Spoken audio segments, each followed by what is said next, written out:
Shalom. First, I'd like to start off by giving all glory and honor to Yahweh, Ba'ashem, Yahushai, Ba'ashem, Rakakatash.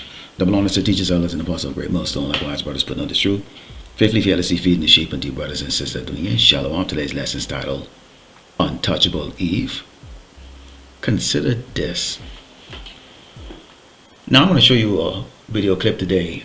This is from an article that I saw today. And just ago, we always talk about it, about these Hebrew Israelite women that are at ease here in Great Bible in America because the so-called white man Esau has, put them in positions of authority and just given them a mindset that basically, they're untouchable. They can do whatever the hell they please. But let's take a look across the ocean and we can see what's taking place, because we can look at the things that's going on here in Great Babylon America with the division.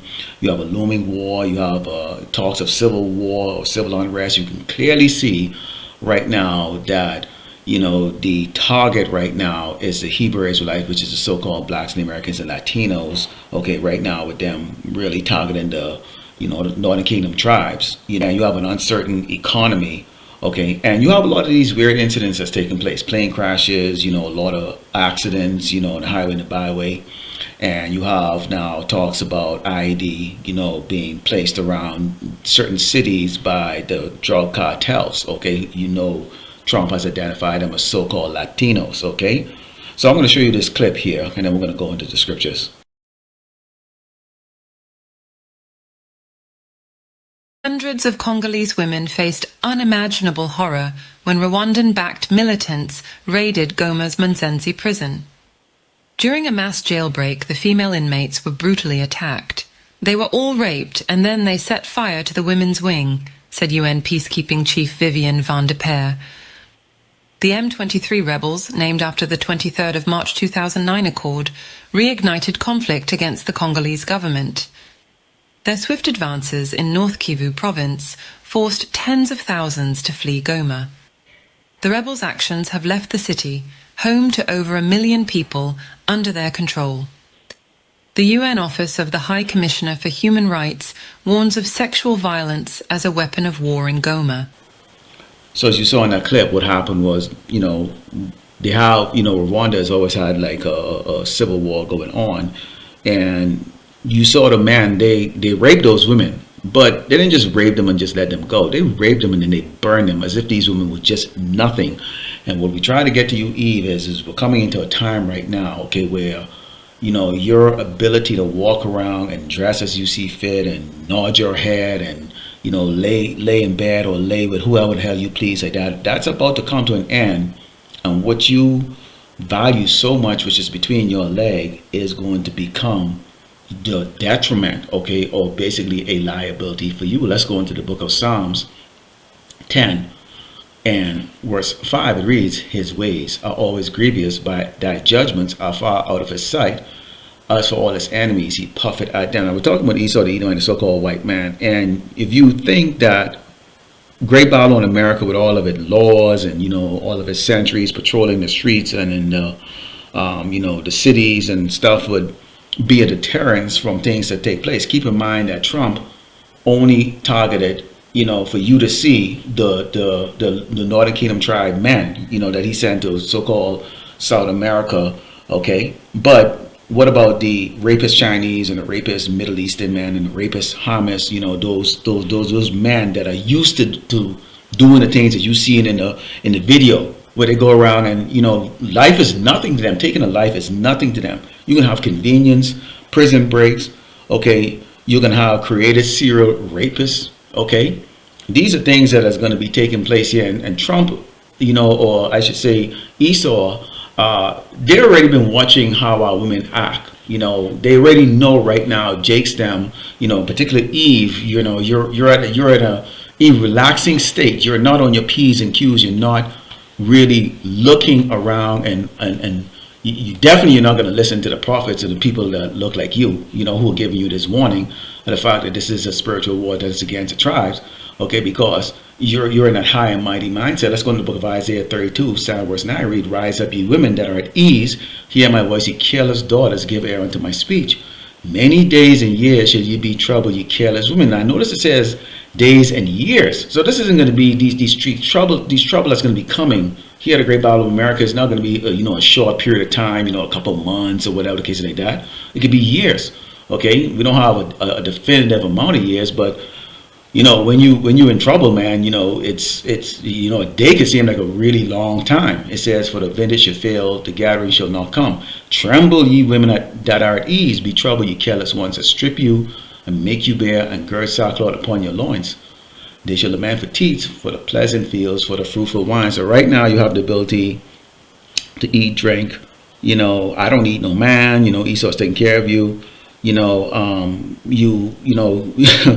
The dress code that Babylon has given you, of course, you're looking at these celebrities. You look at Kanye West, look at how he has his whore dress up. You're looking at these women, going to the gym, they're practically naked. You're out of order. You have this freedom to do what you want to do, and you have this mentality of you can't touch this. I can flaunt this, but you can't touch this. That's why they have these petty laws set up, like, okay, sexual harassment with your eyes. Wait a minute, what the hell is that? So just staring at a woman right now, in certain environment, they could accuse you of sexual harassment. Okay, and so this is giving you women that emboldened spirit. You see this about these Edomites or Shedemites. They have that emboldened spirit when they going around jigs. I actually put up a video yesterday concerning that. It was a video shorts. Okay, but with you, Eve, here you are right now, not listening to the man that have been set up for you. You know why? Because when you go into the book of Proverbs 9:13, it says, "A foolish woman is clamorous. She's simple and knoweth nothing." Now you think you know something. Now let's take a look at that word clamorous and what it means in the ordinary dictionary. Means making a loud and confused noise. Noisy, loud, vocal. Okay, raucous, rowdy, rackety. Okay, vociferous. Okay, this is what you see all the time like that. That's why when you see, even what you're talking about these, this U.S. aid and this government, dispersal of employees like that, you see Eve up there. She's really going on about what she can do and all this other stuff like that. She got to show her ghetto side, when she started to speak. And this is how the typical so-called black woman is. Okay, now when I said Untouchable Eve, I'm talking about you so-called Latinos, you so-called blacks, you so-called Native Americans, because you are the true biblical Hebrew Israelite women. Okay, you're above these other women that are out there, but you don't understand and you don't realize that, and you have yourself, with this mindset of just this low level harsh mentality. You're not willing to be that simple woman, that woman that a man could actually have and trust. Okay, when we go into 1 Timothy, 2 and start verse 9, it reads, "In like manner also, that women adorn themselves in modest apparel, with shamefacedness and sobriety, not with broidered hair or gold or pearls or costly array, but which becometh women professing godliness with good works." So being great to your man, okay, just ordinary looking. You don't need all that, what they call it, the cum lashes on your face and all that crap. I mean, look at this. This is not being modest here. This is harsh. Okay, he said, "Let the woman learn in silence with all subjection." This is something that y'all have a hard time dealing with. You have these prophetess, you have women just getting up in man's face, and this shit only works, okay, with simple men. This is not going to work with the man of the Lord. Okay, keep in mind here, when the time comes, the Lord is going to have women in the hundreds, if not in the thousands, lined up to get at the man of the Lord. So your ass that is out of order you would be put out. Okay, you're going to be pitching what work do you bring, or what value do you bring to the man of the Lord when that time comes, and that time is coming sooner than you think. Take a look around, but see, you women are simple because you rather just open your big mouth and talk shit versus listening, okay, to instructions from a man that was set up over you. Okay, and we're all set up over you. It says, "But I suffer not a woman to teach, nor to usurp authority over the man, but to be silenced," which is a hard thing for you women to be silenced. And these other tribe women have the same mentality too that live here in Great Babylon, America. Okay, so they're not much different. Okay, but we don't give a fuck about them. We're talking about you Eves. Okay, it says, "For Adam was formed first, then Eve, and Adam was not deceived, but the woman being deceived was in the transgression," because a woman, knowing that she shouldn't be doing something, would do it. But if she can get that man to actually follow her ways, okay, she's going to do that because she has a need to have control over a man. And you got the basic of women seem to have that need to have control over a man. And they don't understand until you see something like this is happening. You see how these Hamites, how they treated these women over there.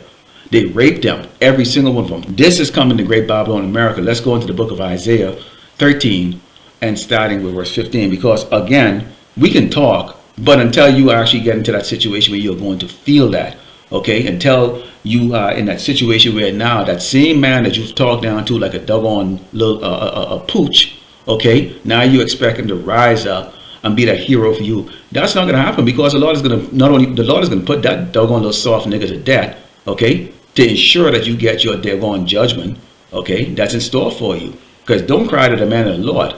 We're not going to feel pity for your ass one bit. You're going to be, you know what they say, a dime a dozen. You can be more like a thousand a penny, okay, worthless. Okay, this says everyone that is found should be trusted through, and everyone that is joined unto them shall fall by source. So if you choose to go follow the ways of Great Babylon, America, Esau's ways, he's your master, he's your God. Guess what? The Lord Yahweh said, what? You will be trusted through with the sword. Okay, it says their children also should be dashed to pieces before their eyes. Because this is judgment really for these Edomites. Their houses should be spoiled and their wives ravaged, which Esau has done a great job. If you look through the history of ravaging, let's take a look at what some of these rapists look like. Okay, you have here, look at all of these. These are all rapists. All in there for rapists. Okay? You think these KKK are not going to rape you when they grab you? You have so what is going to be going here, man. Okay? Second Ezra 15 goes into that. Okay? People are not going to pity each other. There's going to be shortage of food. You know, we can see right now the mindset of these Edomites towards us right now. So how this is going to be? Yeah, these KKK, they're going to rape you. Proud Boys, they're going to jump on you too. So is these neo-Nazis. Not to mention all these other characters right here. Okay? Because once man realize, and these are not the man of the Lord, when once man realize that they can do what the hell they do, the centuries or they are not saving your ass no more, okay, and everything is in chaos, nothing's going to stop them. Nothing is going to stop them. That which you have, you know, you think is so precious to you, which is between your leg, your quiver, is going to be, okay, that which is going to become a liability to you, okay, a liability to you. So look at that, those women, deleted just like that. They got raped, those men got off, and then just deleted all of them. And here's how you're going to be saved out of this. Okay, if you are found worthy. This is Isaiah 32:2. It reads, a man should be as a hiding place from the wind and a covert from the tempest. Because when you think of a tempest, okay, or wind, the wind blows, and you think of a tempest is like a hurricane, you know, it's like a tornado, like those, like, it's rough. And that's how it's going to be out here, rough. You going out there looking for food on your own is going to cost you your life. Okay, people are going to rob you for your food. Okay, people are going to not only rob you, they're going to take you, they kidnap you, especially if you're a small little petite woman. Okay, you can't defend yourself. But most of you really don't know how to defend yourself. You only have a big mouth. You talk shit to the man that tolerates your bullshit. But when you deal with doggone men like these Hamites like that, who come and go, woman, come here to me, come here, I take it from you, like that, you bitches gonna shit yourself. Okay, right now you're tough and brave and talk shit to a man that's willing to tolerate your shit right now. Okay, so we'll tell you the day's gonna come when that your shit will not be tolerated. Okay, you will fucking die, and that's just the end of that. It says, as rivers of water in dry place, as a shadow of a great rock in the very land. So only the man of the Lord is going to be that hiding place, because the Lord is going to give to his man the ability to heal, okay, and defend those who he choose to move forward, okay, the 1/3, hopefully, lack of Yasharala, okay. So just as you see, okay, that mentality of you're untouchable, you better consider this, okay. Lord willing, the elect was edified at the close by giving all glory and honor to Yahweh, Ba'ashem, Yahushai, Ba'ashem, Rakakadash, Shalom.